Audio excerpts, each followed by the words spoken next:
mwaka huu na tukijiandaa kukaribisha mwaka mpya 2026. Tujiandaa vizuri. Rodrick Mabe, mwalimu na mwelimishaji wa masuala ya kujitambua. Yaani hilo neno kujitambua alipigia mstari. Kujitambua na elimu ya fedha. Sawa? Umuhimu tunachokiangalia, umuhimu wa kujitathmini, kutathmini mipango ama malengo uliojiwekea unapofikia mwishoni mwa huu mwaka. Malengo yako yale yametimia. Na kama hayajatimia ufanye nini? Unaingiaje mwaka 2026? Rodrick, karibu. Asante sana. Mambo yanakwenda? Mambo yanakwenda, tunamshukuru Mungu. Mipango yako wewe imetimia? Mimi mipango yangu nimefanya tathmini juzi. Asilimia kama 75 imetimia. Kwa hiyo nina kipande cha mwezi huu uliobaki kukamilisha asilimia 25. Kwa hiyo lazima niongeze speed. Hivi bado tu mpaka sasa kama mipango haijakaa sawa sawa, inaweza ikakaa sawa kwa muda huu wa mwezi mmoja? Inawezekana. Kuna kanuni ambazo tutazizungumzia hapa. Tunaweza tukazitumia na ndani ya muda mfupi mipango ikatimia. Tuanzie hapo kwenye hizo kanuni. Mimi na maisha yangu. Ndio. Lakini nawezaje sasa kuanza kupanga mipango wakati sioni kwamba hivi mipango hii ninayoipanga inatekelezwa kwa namna gani? Mtu akiamini kwamba yani huwezi kuwa na mipango kama huna fedha. Lete fedha kwanza, alafu ndio mipango itakuja. Mimi napanga tu, yani napanga kwamba nitanunua gari, nitafanya hiki, fedha iko wapi? Haipangiki kwa unachanganyikiwa. Twende kwenye hizi kanuni. Namna nzuri ya kupanga mipango. Wataalamu wa mipango na kujitambua wamewahi kufanya utafiti na wakagundua kwamba ukisubiri nyenzo zije alafu upange, utajikuta kwamba unazipoteza. Na ndio maana mara nyingi watu ambao wanashinda bahati nasibu wanakuwa hawajapanga kupata ile milioni 500. Kwa hiyo inapokuja kwanza inamshangaza. Na wengine wanachanganikiwa kwa sababu hajaipangilia iende wapi. Na wataalamu wanasema, wahenga wanasema kwamba usipojipanga maana yako umepanga kufeli. Kwa hiyo usipoweka mipango tayari wewe umepanga kufeli, kwa sababu kitakachokuja hata ukipata yale mafanikio yanaweza kukuchanganya sababu hujajipanga. Fursa yoyote ikija hujajipanga inaweza ikakupita au ikakuponyoka kwa sababu hujajipanga.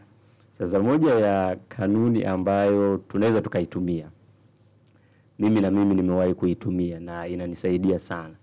Mara nyingi wanasema kwamba unahitaji kufanya labda masaa 1000 kukamilisha kitu, lakini unaweza uka compress au ukapunguza yale masaa kwa kuongeza jitihada, kwa kuongeza muda ambao unauweka kwenye malengo yako. Lakini mwanzoni kabisa kama hujapanga ni ngumu sana hata kukimbizana na hayo malengo. Ndio maana ni muhimu sana kupanga kabla zile nyenzo hazijaja. Kwa hiyo ukisubiri kwamba zije alafu ndo anze kupanga, ndio utasikia situation kama mtu amepata hela alafu hajui azipeleke wapi. Kwa hiyo watu wa karibu ndio wanaanza kumuelekeza, hii weka kwenye viwanja, hii twende tukanunue sijui hiki na hiki. Yeye mwenyewe anashtuka hela zimeshaisha kwa sababu hajapanga. Hata uko kuisha kwenyewe si ndio kuna mahali kazipeleka. Lakini sio mahali sahihi. Mimi nimewahi kupata hela nyingi kwa mkupuo. Na kwa sababu nilikuwa sijapanga.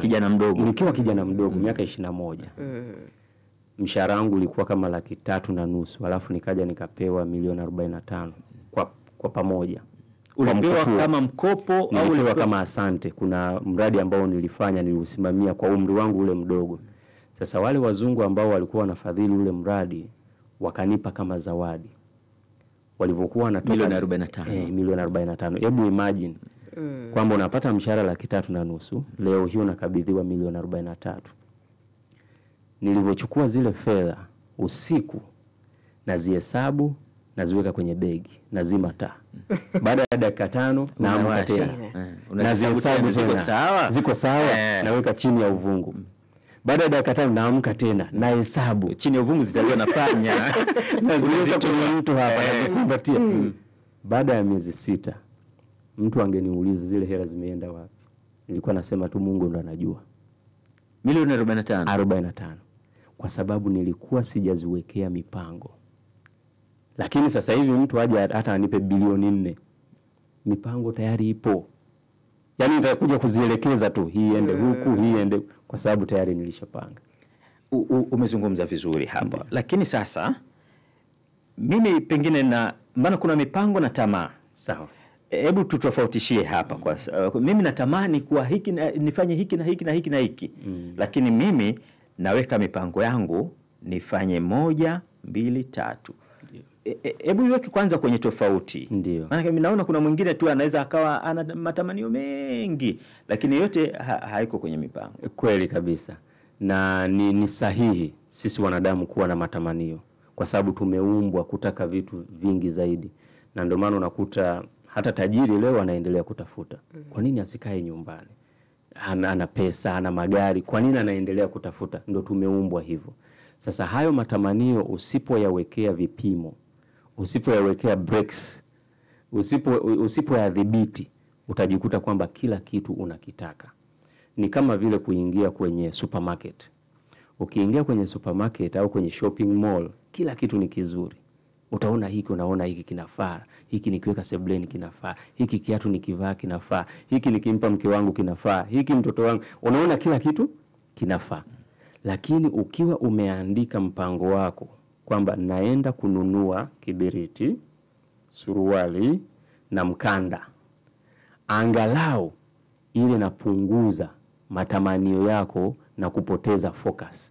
Sasa kama hujaandika na ubaya umebeba zaidi ya ile hela ambayo unatakiwa itumie, utajikuta inaisha kabisa.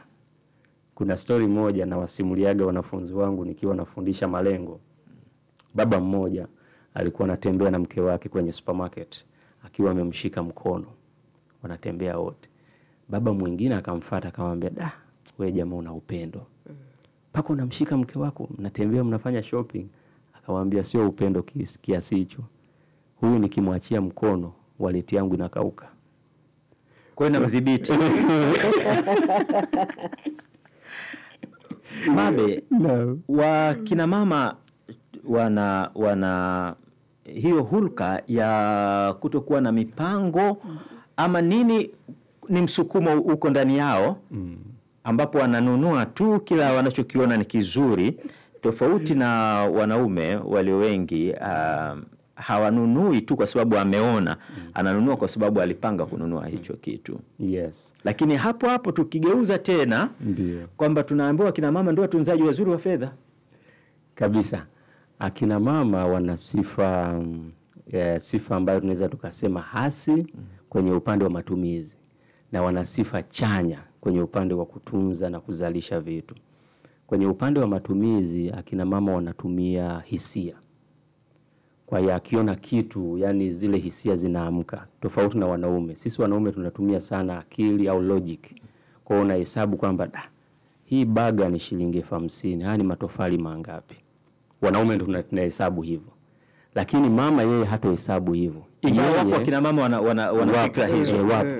Akina mama wengi yeye atahesabu kwamba nikinunua hii gauni nitawakomesha marafiki zangu wangapi, watanitambua mtaani. Unaona? Sisi hatuangalii huko. Sisi tunaangalia hii tofali ngapi hapa, milango mingapi, nyumba yangu inaweza kaisha. Sasa upande wa pili ambao ni chanya kwa akina mama. Akina mama wamepewa sifa ya kuzalisha. Mama ukimpa nyanya, sijui kitunguu, atakutengenezea mboga. Ukimpa kitu kidogo atakizalisha kitakuwa kikubwa. Wana uwezo huo. Na ndio maana wao kwenye utunzaji wa fedha ni rahisi sana kutunza kuliko wanaume. Sisi wanaume tunatakiwa tu provide, tunatakiwa tusababishe vitu nyumbani. Kwa hiyo pesa yoyote ambayo tunaipata lazima iende kwenye matumizi. Lakini mama ana uwezo wa kutunza na kuanza kuuliza, sasa hii hela tunaizalishaje? Sasa hapo ndo tunapotakiwa sasa akina mama na mabinti kuwaongezea sasa elimu ya fedha. Sio kwamba kila mmoja ana uwezo huu. Wala ambao wana uwezo wa asili wakati mwingine unapotea kulingana na mazingira. Malezi ya nyumbani, kama mtoto wa kike hajafundishwa namna ya kufanya baadhi ya vitu, hawezi akawa na hizo sifa akiwa mtu mkubwa. Mipango inapangwaje? Mipango, tunapozungumzia mipango ni malengo. Na mimi nina sifa 3 za malengo. Watu wengi wanasema nina malengo, lakini utakuta kwamba wengi wanazungumzia matamanio, sio malengo. Kwa hiyo mimi ili niyaitwe malengo lazima yawe na hizi sifa 3. Sifa ya kwanza, lazima lengo liandikwe. Kama utaliandika kwenye karatasi, utaliandika kwenye notebook yako. Kuna wengine wanatengeneza zinaitwa vision board, ukutani kabisa anaweka malengo yake pale. Na wengine wanayaweka kwa mfumo wa picha. Kama anataka kununua gari, anaenda na print picha ya gari analotaka, analiweka pale ukutani. Lazima malengo yaandikwe. Sifa ya pili, lazima yawe na mikakati. Utayatimizaje? Utafanya nini ili kufika kwenye yale malengo? So kama umeandika lengo la kununua gari lakini hujaweka mikakati, bado hayo ni matamanio. Kwa sababu hujaweka njia ya kufika kwenye ile lengo. Na sifa ya 3, lazima lengo liwe na mipaka ya muda, deadline. Na ndio maana mwisho wa mwaka watu wengi wanaangalia mwaka huu nimefanya nini, kwa sababu aliweka deadline. Itakapofika tarehe 31 Disemba niwe nimetimiza 1, 2, 3, 4. Ukisema kwamba muda wote, hilo sio lengo tena. Kuna wanafunzi wanakuangalia, wanafunzi wako wanasema mwalimu mwanzoni tu alipoanza amesema kuna vitu hajakamilisha vya 25%. Ndiyo. Sasa na hapa anatuambia kwamba kila mipango lazima iwe na muda wa kutekelezwa. Wewe wakati unapanga mipango yako hukuangalia swala la muda? Kabisa, niliangalia kila kitu. Sasa kwenye kupanga malengo kuna kitu ambacho watu wengi wanakisahau. Kwa Kiingereza tunaweza tukasema unforeseen situations, au vitu ambavyo hatujatarajia. Kwa mfano, naweza nikapanga kwamba kesho naenda Dodoma. Tiketi yangu tayari nimeshakata ya SGR. Nimepaki mabegi yangu vizuri tu. Na asubuhi nimepika chai yangu, nitakunywa asubuhi na kitumbua. Sasa kuna kitu ambacho sijakiona, kwamba baada ya kula kile kitumbua kikavuruga tumbo. Nikaanza kuharisha. Kwa hiyo kile sijakiona. Na natakiwa sasa nipitie labda pharmacy nipate angalau dawa. Kwa hiyo hivyo ni vitu ambavyo vinatokea katikati ya mwaka ambavyo hatujaviona. Sasa tunachotakiwa kufanya ni kwamba lazima tuweke nafasi ya vitu ambavyo hatujaviona, kwamba in case hiki kitokea ambacho sijakitarajia nafanyaje.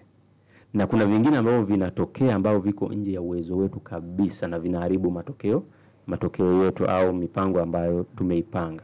Kuna watu wamepoteza watu ambao hawajatarajia kabisa. Na inawezekana kwamba yeye alikuwa amepanga kwamba nitamaliza chuo, kumbe yule mtu ambaye amefariki ndo anamlipia chuo. Kuna mwingine alikuwa amesema kwamba labda nitafanya kitu fulani, kumbe biashara anayotegemea ndo labda ikaungua. Kwa hiyo vitu kama hivyo ndio vinasababisha, unakuta na mimi wakati mwingine sijatimiza hizo 25%. Na watu wengine pia wanakutana na situation kama hizi. Yes. Sawa. Ni mambo mazuri haya. Msikilizaji, tunasubiri ujumbe wako ili tumpe mtaalamu hapo wa masuala haya ya kujitambua. Hivi kujitambua, unajitambuaje wakati unataka kupanga mipango? Kabisa. Kujitambua tumetumia sana hili neno na kila siku tunalitumia. Lakini kwa lugha rahisi unasikia mtu anasema huyu hajitambui.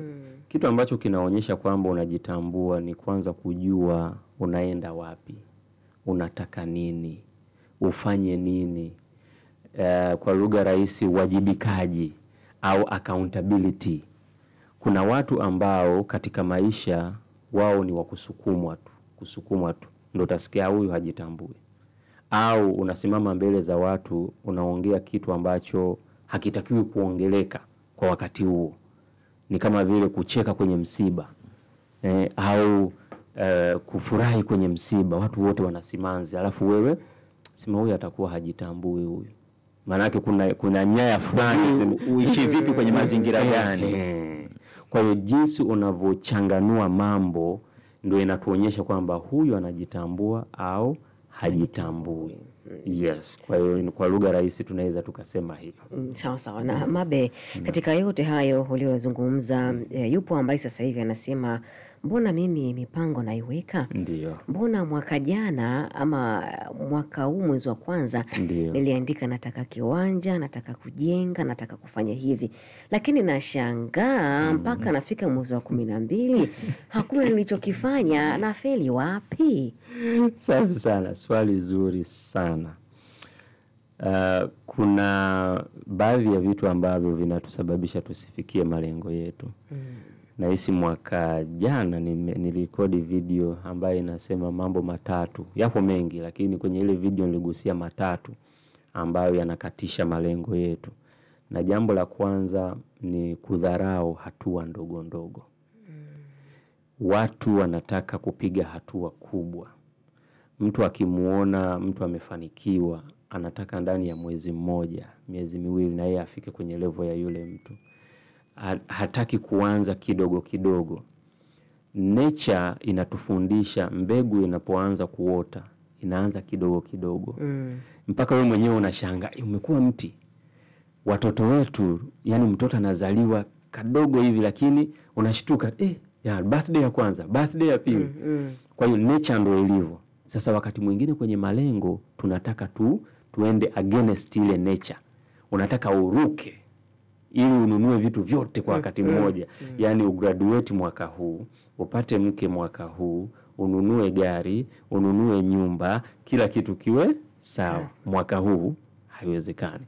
Kwa hiyo kuna vitu ambavyo lazima uheshimu hatua ndogo ndogo. Sasa kwenye huo mchakato wa hatua ndogo ndogo, kila mtu ana nguvu yake, ana nyenzo zake. Kuna wengine wamelelewa kwenye familia ambazo zinajiweza, atapata support. Kuna mwingine hajalelewa kwenye familia za namna hiyo, atapambana mwenyewe. Hizo zote hatua ndogo ndogo. Lakini cha pili, watu kujilinganisha. Wewe una njia zako na mimi nina njia zangu. Tunapokutana kwenye mchakato wa mafanikio, ukaanza kujilinganisha mimi na wewe, unaweza ukaumia sana. Unaweza ukatumia nyenzo kidogo ulizonazo kutaka kulingana na mimi, alafu hizo nyenzo ulizonazo kidogo zisitoshe kabisa. Kwa hiyo wewe usijilinganishe na watu. Wewe una njia zako, una muda wako, na Mwenyezi Mungu amekupangia. Pamoja na effort zako, nguvu unazoziweka, pia kuna wakati wa Mwenyezi Mungu. Kwa hiyo usilazimishe kulingana na mtu mwingine. Lakini cha tatu, marafiki, mazingira, network ya watu au tuseme watu waliokuzunguka. Hiyo nayo inachangia. Kwa sababu kuna watu ambao wanakupoteza kwenye malengo yako. Unataka kwenda kufanya kitu fulani, wanakuambia achana nacho. Na kama mtu ambaye yuko karibu na wewe anakumudu, kwa sababu wanasayansi wanasema kwamba kwenye uhusiano wowote kuna mtu ambaye ni dominant. Dominant kwa maana anakuzidi nguvu, aidha kihisia, kipesa, kimamlaka. Yule anaweza akaamua njia zako. Kwa hiyo unaweza kama unasema kwamba mwaka huu nataka niingie chuo. Yule mtu kwa sababu anakumudu, yeye ni dominant kwenye uhusiano huo, akwambia usiende chuo. Nenda VETA au usisome. Fanya hiki. Kwa hiyo hizo ni baadhi ya sababu ambazo wakati mwingine zinafanya watu ambao tayari umeshapanga mipango yako, lakini marafiki ulionao ni negative au wanakupoteza. Umeweka akiba kako, wanakupoteza, wanakuambia twende tukaenjoy, yani pesa yani tumie ikuzoee. Kale akiba ambao umekapanga kwa ajili ya kuanzisha biashara, unakapeleka kwenye starehe. Amina hajasema anaitwa Amina kutokea wapi. Katika tu kwamba naitwa Amina, anasema muulize huyo mtaalamu hapo kwamba je, naweza kupanga mipango wakati sina matarajio ya kupata fedha? Kabisa. Na hilo ndio kosa ambao watu wengi wanafanya. Anategemea kwamba nisubiri fedha zije, alafu ndo niweke mipango. Maana halisi ya malengo na mipango ni kwamba unapanga kabla kile kitu hakijaja. Na ndio maana tunapanga kwamba nataka nipate gari, bado halijaja. unapopanga unatengeneza dira, nataka nifike pale. Usipotengeneza dira, maana yake njia yoyote itakupeleka utaiona inafaa. Lakini kama umeweka dira kwamba naenda Ubungo, njia iko wapi, napita Tazara, napita wapi mpaka nifike Ubungo. Kwa hiyo inakupa dira, mipango inakupa dira. Kama hujapanga, yani itakuwa ngumu sana, utazunguka sana. Kwa hiyo asisubiri kupata fedha ndio aanze kupanga. Kuna ujumbe, huyu ndo hajajitambulisha kabisa. Anasema, lakini mimi huwa napanga mipango sana na ni hodari, lakini nikipata fedha mipango yote naisahau. Alafu fedha zikiisha napanga tena, zitakuja tena, alafu nasahau tena kutekeleza mipango. Na feli wapi? Anajiuliza mwenyewe. Huyu atakuwa na feli kwenye tabia. Kuna watu ambao wana tabia za kuspend. Wao yani akipata tu hela, yani cha kwanza zinamwasha. Mpaka anahakikisha kwamba zimeisha ndo angalau moyo unafanya unatulia. Sasa hiyo ni tabia kujenga. Kuna mbinu ambayo mimi nawapaga wanafunzi wangu. Nawaambia kabisa, kama unajua kwamba hisia zako zinachangamka sana unapoona pesa, tunaanza na fedha. Unamwambia, naomba uchukue shilingi 10,000, iweke sehemu ambapo kila siku unaiona, lakini hakikisha usiiguse. Kila asubuhi anaiona, lakini asiiguse. Hapo unaanza kumtengenezea ukomavu wa hisia kuhusu fedha. Kwa sababu fedha zinachechemua hisia zetu. Unapoiona unataka uichukue uitumie. Anapoanza kuhimili zile hisia za kuona fedha na asiitumie kwa wakati ule, ndio anaweza akashinda hiyo tabia. Sio yeye peke yake, wala asione kwamba ni yeye peke yake. Wapo wengi tu. Yupo mwanamke hapa anasema alikuwa anafanya kazi yake vizuri tu, akipokea mshahara vizuri, akapata mume. Mume akamwambia, bwana mke wangu, nimekuona kupenda, sitaki usumbuke, na kuomba uishi tu nyumbani, achana na masuala ya kazi. Kweli mwanamke, kwa sababu anasema, kwa sababu nampenda mume wangu nikatii amri ile, lakini sasa hanisaidii kwa chochote. Mipango yangu yote nilikuwa nimeipanga imevurugika. Naweza kufanyaje sasa nikarejea tena pale? Lakini bado yuko kwenye ndoa. Ukumbuka hilo. Sisi hatutoingilia ndoa yake kabisa. Yani hatutogusa ndoa yake. Lakini tutarudi pale kama nilivyosema kwamba uhusiano wowote kuna mtu ambaye ni dominant, anakuzidi nguvu. Kwa hiyo hapo mume wake alimzidi na akampoteza. Sasa hivi yeye ndo ameshtuka. Sasa yeye swala la ndoa atadili na mume wake, atafute njia ya kuongea naye na kumuonyesha kwamba nilikuwa nimepanga hivi na hivi. Asitumie nguvu, aongee naye vizuri tu. Mume atamuelewa kwamba mume wangu ulinishauri hivi, lakini naona tulipotea kabisa. Tungefanya hivi na hivi tungefika huko. Kama mume muelewa, atamuomba msamaha na atarudisha ile mipango na itafanyika vizuri. Cha msingi kwenye mipango, kwenye madarasa yangu nawaambia watu watafute accountability partner.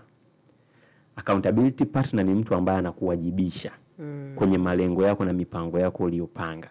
Kwa hiyo kama mume wake atakubali kuwa accountability partner, kwamba mke wangu tumepanga hiki na hiki, kila baada ya muda fulani tunajipima, tunafanya tathmini.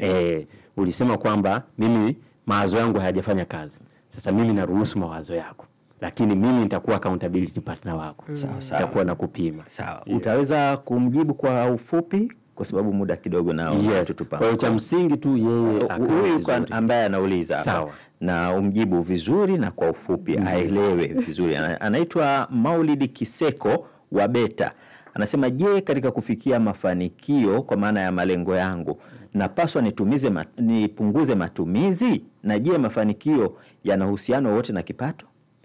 Mafanikio, kila mmoja ana tafsiri ya mafanikio. Wengine mafanikio ni fedha, wengine ni magari, wengine ni mahusiano, wengine ni kiroho. Kwa hiyo yeye tafsiri ya mafanikio yake, kama ni fedha, maana yake fedha ina maeneo 5 ambayo yatakusaidia kwa haraka. Kuna kutafuta fedha, kwa hiyo aongeze namna ya kutafuta. Kupunguza haikataliwi. Punguza matumizi yasiyo ya lazima, lakini lazima aongeze namna ya kutafuta. Kutunza, ajifunze namna ya kutunza, sehemu tofauti za kutunza fedha. Kuwekeza, aanze kuwekeza. kwa sababu utakapowekeza fedha zako zitakusaidia kutengeneza fedha nyingine wakati wewe haupo. Lakini kulinda fedha, bima ya afya ni namna ya kulinda fedha yako ili ukiumwa usitumie hela hovyo hovyo. Bima ya vyombo vya moto, bima ya vyombo vingine ambavyo navyo, lazima bima yako wewe mwenyewe, bima yako ya kazi yako, ya maisha, na ni muhimu sana. Na cha mwisho sasa tunakuja kwenye matumizi ambayo budgeting ndo muhimu. Anze kubudget fedha zake. Sawa. Neno moja kwa msikilizaji wetu ambaye sasa hivi ndo anaumaliza huu mwezi ambao ndo mwaka unamalizwa na mwezi wa 12 kwenda kwenye mwaka mpya Januari 2026. Mimi nitampa neno kwamba asikate tamaa. Wapo ambao wanaona hajatimiza, hata mimi mwenyewe sijatimiza asilimia 100, na wapo wengi. Lakini haimaanishi kwamba maisha hatoendelea. Lazima maisha yaendelee. Panga tena, mwaka mwingine Mungu atakupa uhai, utatimiza tu. Shukrani. Tunakushukuru sana kwa kuja studio na kutoa elimu hiyo kwa msikilizaji wetu. Shukrani na kila la kheri pia kwako. Asante sana. Naam. Ni Rodrick Mabe huyo, mwalimu na mwelimishaji wa masuala ya kujitambua na elimu ya fedha. Tumezungumza hapa kuhusiana na umuhimu wa kutathmini mipango au malengo uliojiwekea unapofikia mwishoni mwa mwaka na kuanza mwaka mpya.